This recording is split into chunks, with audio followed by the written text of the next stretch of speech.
Hi, and welcome to Enchantment of Eternity's review for Lost Season 4. This video is part of a series of videos I'm doing where I review each season of the television series Lost.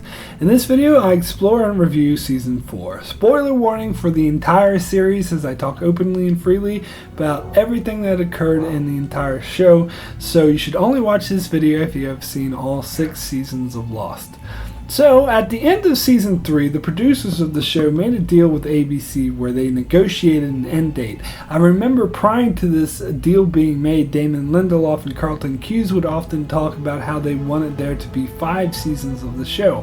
However, since Lost was so popular and making ABC a lot of money, they wanted them to go for a bit longer. So they agreed on 3 more seasons, but shortened seasons containing 16 episodes each as opposed to the 22-23 episodes the first 3 seasons had. I know now 16 episodes is kind of common for serialized drama series. Even anything, if anything, it's on the high side, but back then it was considered a shortened season. So after having struck this deal, the writers of the show mapped out the 3 remaining years of the show. I would later learn this plan was a bit more vague and interchangeable than I thought, as they still abandoned or changed storylines even within this 3-year plan. But I'm sure the basic storyline was mapped out. Season 4 would be about the freighter coming to the island and then trying to get rescued while there were flash forwards. Season 5 would be about the Oceanic 6 trying to get back to the island, while those who stayed on the island dealt with time travel, and the episodes would switch back and forth between these storylines rather than having flashbacks. And Season 6 would be about the final showdown where the remaining survivors dealt with the smoke monster and there would be these flash sideways.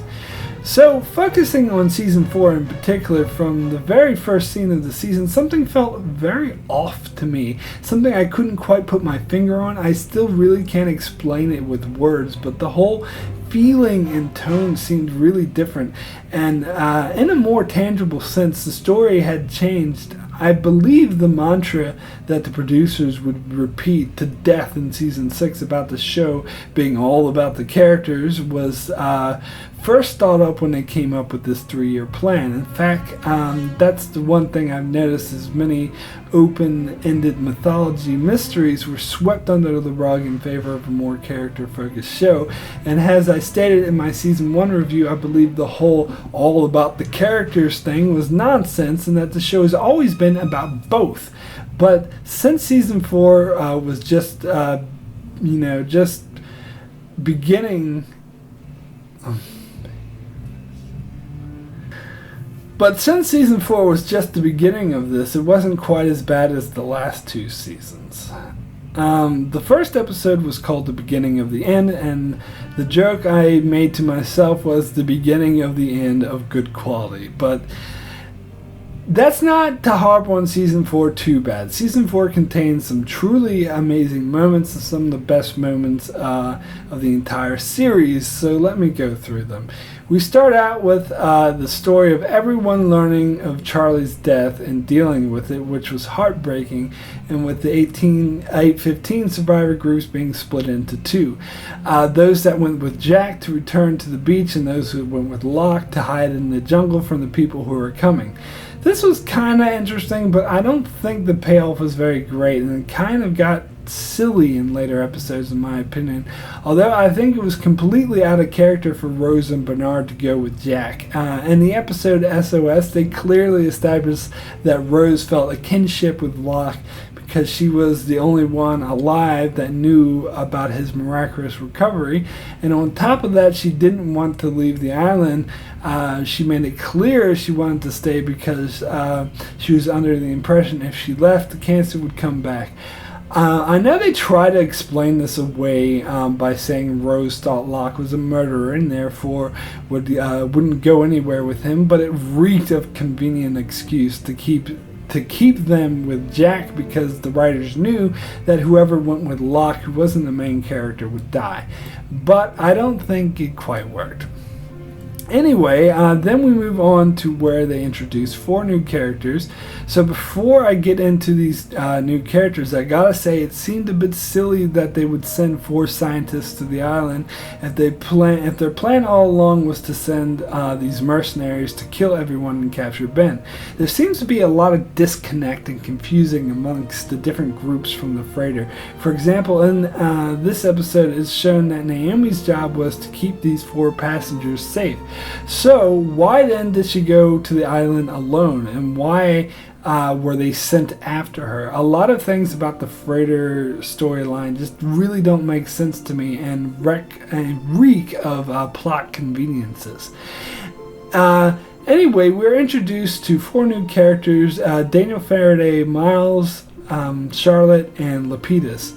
And out of these 4, I think the only one worthwhile was Daniel Faraday. I know that may seem a bit odd since Miles and Lapidus were the ones to survive to the end, but really none of them really seem that important or interesting other than Daniel Faraday, who would have a big part to play in Desmond's storyline and the mythology of the island. I suppose Miles would be the next most important. I'm kind of on the fence about him. We already had a sarcastic ass in Sawyer, and as we saw in the flash forward, they gave Hurley the power of talking to the dead, so overall Miles seems a bit redundant. And Charlotte and Lapidus were both pretty useless characters. Lapidus is like, hey, we need a pilot. He never struck me as a well-rounded or developed character and always felt like he was just tagging along. Charlotte would die in early next season. In fact, the producers said she was meant to die in this season, but because of the writer's strike, they had to cut out a few things of the season and had to save her death for the next season. But because in that scenario, she would have gotten her own flashback episode, which may have actually made her existence a bit more worthwhile. But for this season, they kind of Ana Lucia'd her by making her unnecessarily antagonistic in order to create more tension in the series.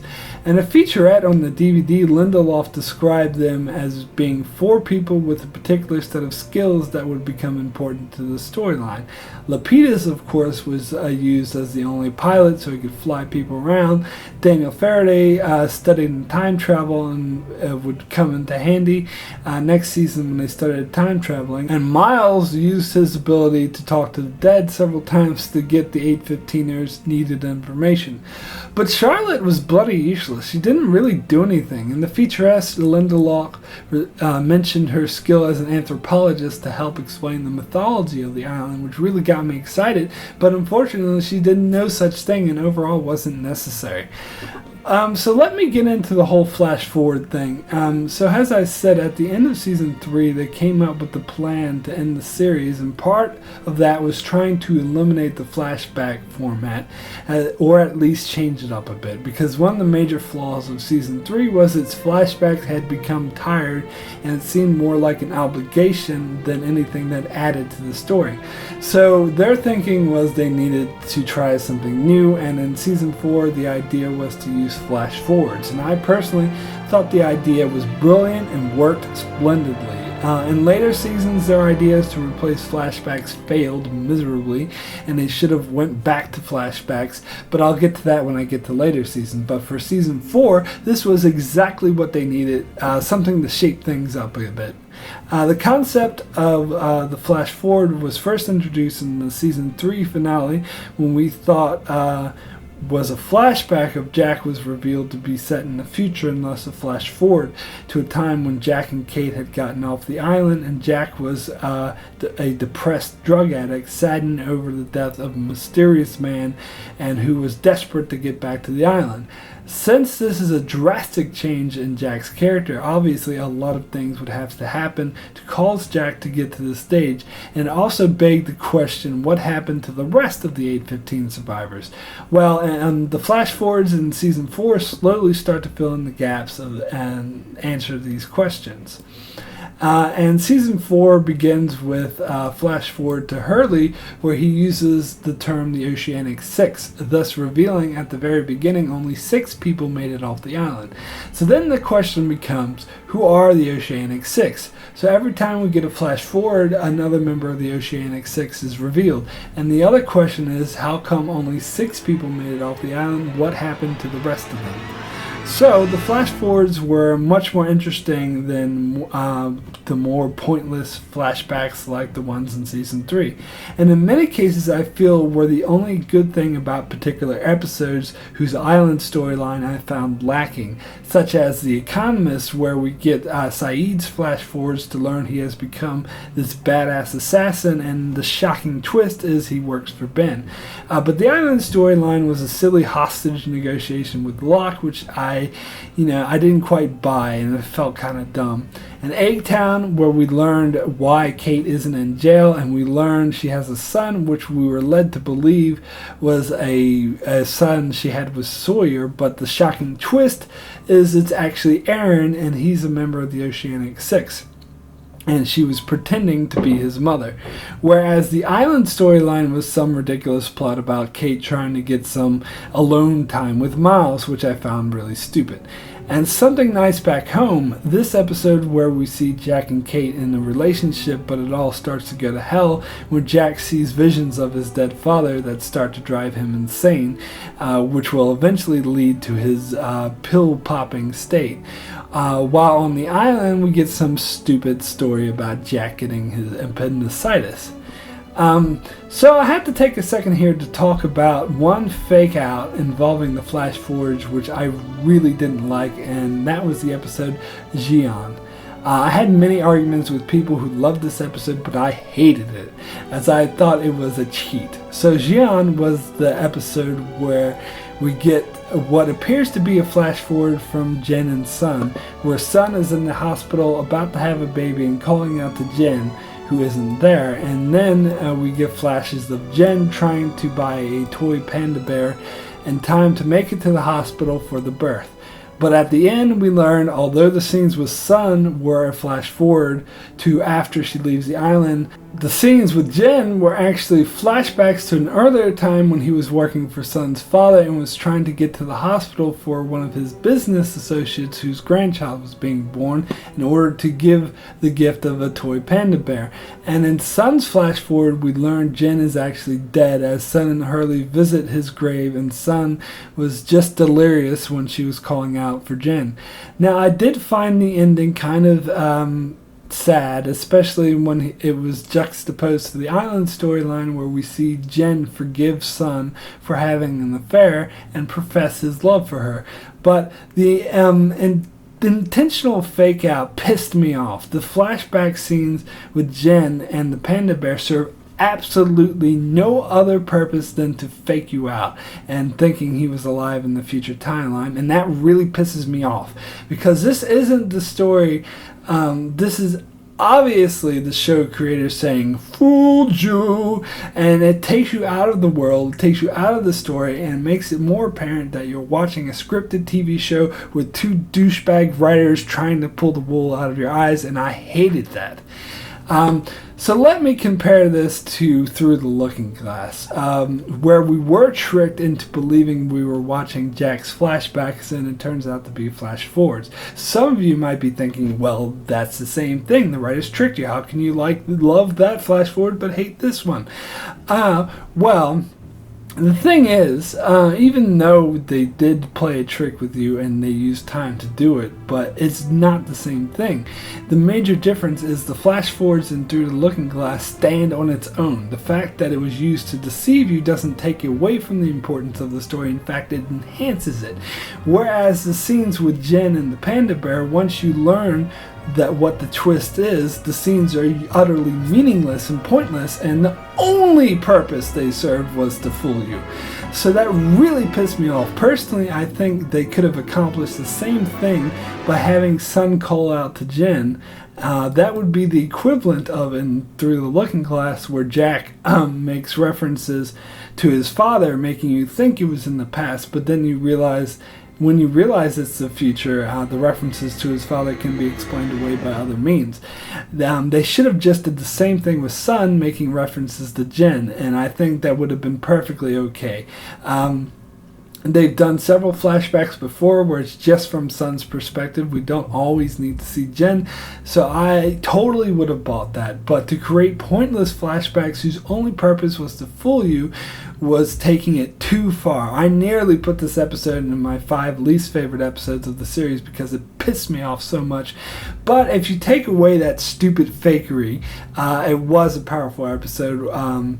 As there were other, other episodes that just flat around sucked. So other things about flash forwards I want to mention is I was a bit disappointed that we got a Ben flash forward because I would have much preferred a Ben flash back, as there was still a lot of crucial backstories to tell about his character and explain the history of the others. But I do like how important he was to the Oceanic 6 storyline, and it was a really interesting added to the dynamic to have this villain on the outside wreaking havoc. So there are also several flashbacks this year as well. They didn't eliminate them altogether, but most of these flashbacks were not traditional Lost flashback episodes and played with the format a little bit. The 2 episodes that were traditional flashbacks were The Other Woman, where we got Juliet's flashback, and Cabin Fever, where we got Locke's flashback. Now, Cabin Fever is an example with the flashback episode, what the flashback episode should be like, and it's even more powerful when the flashback format isn't used all the time and only used when necessary. In Cabin Fever, they took the character of Locke, whom we thought we knew everything about, having gotten dozens of flashback episodes from him already, some of them being pointless, like further instructions, and they give us these epic flashes to earlier parts of his life that reveal a connection to the island from an early age, as Richard Alpert comes to visit him twice as a kid and actually tries to get him to join a group associated with the others as a teenager, but he refuses. These are the kinds of epic flashbacks I wanted to see a lot more of going forward, the final 2 seasons. In fact, if I was running the show, the entire final season would have been filled with epic flashback episodes like this, but instead we only get 1. And of course, the island storyline for this episode was great as well, as it sets up the finale with the growing tension of Kimi going to the island to torch it. But the other traditional flashback episode we got was The Other Woman, and that sucked. It was one of the worst episodes of Lost. The flashback and the island story were both confusing, doesn't really match up to the overall story. Plus the flashbacks where we learned Ben was had an obsessive crush on Juliet, and was even allowed Goodwin to die because of it was really dumb and never plays a part in the future story. And the whole thing was a waste of time. Plus the whole character of the shrink was pointless. She came off as fake. I didn't buy her. And the whole thing with Ben wanting to release poison gas to kill everyone, but Daniel and Charlotte saved them, also didn't make sense. I'm really not buying these references to Ben being like this invincible magical genius with evil powers like this episode and several other episodes this season implies. It certainly doesn't jive with what we see of him in the future. So, examples of flashback episodes that changed things up a bit were Confirmed Dead, The Constant, and Meet Kevin Johnson. Confirmed Dead simply introduced us to 4 new characters and gave us a flashback from each character, including one from Naomi that tied them all together. But The Constant was a great twist to the flashback format, like Season 3's Flashes Before Your Eyes. It involved time travel, where a present-day character is actually living in the past rather than just remembering it. Here it's quite different, where the character's consciousness from the past actually switches from the past to his future, which is our present. It sounds confusing when you try to explain it, and indeed Lindelof said he had a hard time pitching it, but the way it played out on the screen was absolutely perfect, and it made complete sense. It wasn't confusing at all. It also serves to really get you involved in the Desmond-Penny relationship and really help push that story forward and make it one of the best told storylines in the entire series. The Constant is widely considered one of the best, if not the best, Lost episode by many fans, and Damon Lindelof has stated it is the episode he's most proud of, and I certainly have to agree. It uses all the typical Lost storytelling device and flips them on their head to tell an emotionally powerful Michael love story, one of the best uses of time travel I've ever seen. And the other episode that uses different variations of flashbacks is Meet Kevin Johnson, where we finally get the backstory of what happened to Michael that we've been waiting for ever since the end of Season 2. Now, I really love this episode as well, much more so than many other people. It's a really dark and gritty episode. Rather than the flash back and forth from the past to the present, we get Michael's entire backstory on how he came to the island in one chunk. Basically, he's explaining it to Saeed. I felt it explained a lot more about the freighter, and it was interesting and introducing this, story on how Michael wanted to kill himself, but the island wouldn't let him. As I said, it was interestingly dark and gritty, but the main issue I take with this episode is having Tom, aka Mr. Friendly, show up in New York. It makes absolutely no sense and is entirely inconsistent with everything established. First of all, this takes place in a time where the others had lost the ability to travel to and from the island. As they say, it happened right when the Purple Sky and electromagnetic event happened, and that happened at the exact same time Michael left. So anytime after Michael left, the others supposedly no longer had the ability to leave and return to the island. If there's some magical back way to get to and from the island, why didn't Ben use it in Season 5 instead of going through all the trouble to get the Oceanic Six back together? Or, for that matter, why didn't Widmore use it, who's apparently been trying to get back to the island for about 20 years? In fact, I have a whole spiel about the others leaving and returning to the island and how it's inconsistent throughout most of the series run, but I'll save that for another time. Basically, with Mr. Friendly being in New York, they wanted him there because of his past with Michael and stealing his son, so they just put him there regardless of the fact that it makes no logical sense, and they were just hoping no one except geeks like me would notice, and that's not okay. It's bad story writing. Okay, but about Michael overall, I was a bit disappointed on how underused he was this season. I'm not sure, a lot of that had to do with the writer's strike, but because they had to cut it back on several episodes of that. But we were promised he would be one of the main characters again this season, but in actuality, he didn't really have all that much to do other than his flashback episode. I did like how he redeemed himself by sacrificing his own life to save everyone, but I didn't like how that was handled in future seasons, which I'll get to later when I cover future seasons. I also didn't like how Walt's story was handled, particularly involving his relationship with Michael, but I'll also save that for another time. Another thing I want to discuss is the writer's mass murdering of minor characters known as Socks. They did over the course of the last 3 seasons, but it was started this season where Kimi's mercenaries killed everyone who went with Locke other than the main characters.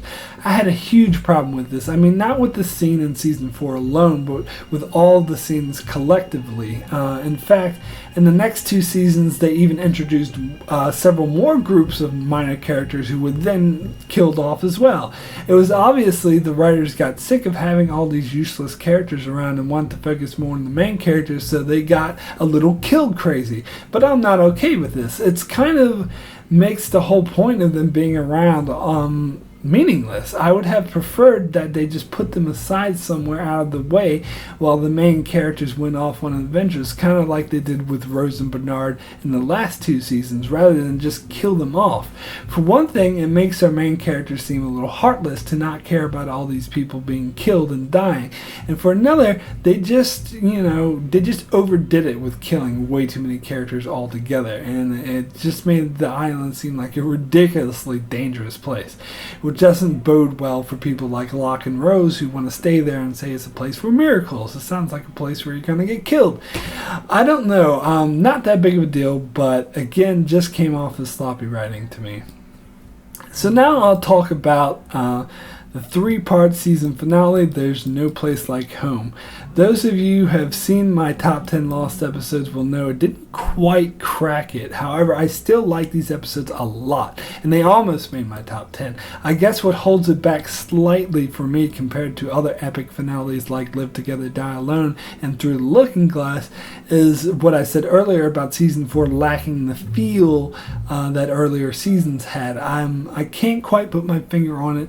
Also, it involved the freighter storyline, which overall I felt was a bit disjointed, and Kimi seemed to change character at any given episode in order to suit the narrative of that particular episode.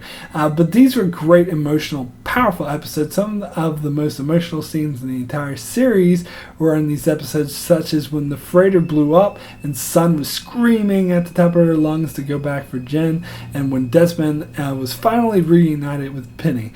And in general, there was just really exciting episodes because you know who will get off the island, but you don't know how. This is also juxtaposed perfectly with the group's flash forward, where we finally move past the first flash forward we got Through the Looking Glass and learn what the group is up to now. We also get the nice book endings with the opening of the Oceanic 6 arriving in Hawaii, and the episode's end just moments before that scene when they land in Indonesia. And of course, the big reveal that it was Locke who was in the coffin all along, and this beautifully sets up season 5. So my rating for season 4 is an 8. Extremely good. Season 4 featured some of the best episodes of the entire series, like The Constant, The Shape of Things to Come, and Cabin Fever. And it was a nice, compact season, and it didn't drag on for too long like some of the previous seasons. But like I said, the whole feel just felt a bit off, and it didn't really seem to honor the material that came before it that much. So definitely a great year of television, but not quite the best. So that's it for my review of season 4 of Lost. Make sure you check out my channel for other Lost reviews and other reviews on TV shows in general, and make sure you subscribe for future Lost reviews I'll be doing. And thanks a lot for watching.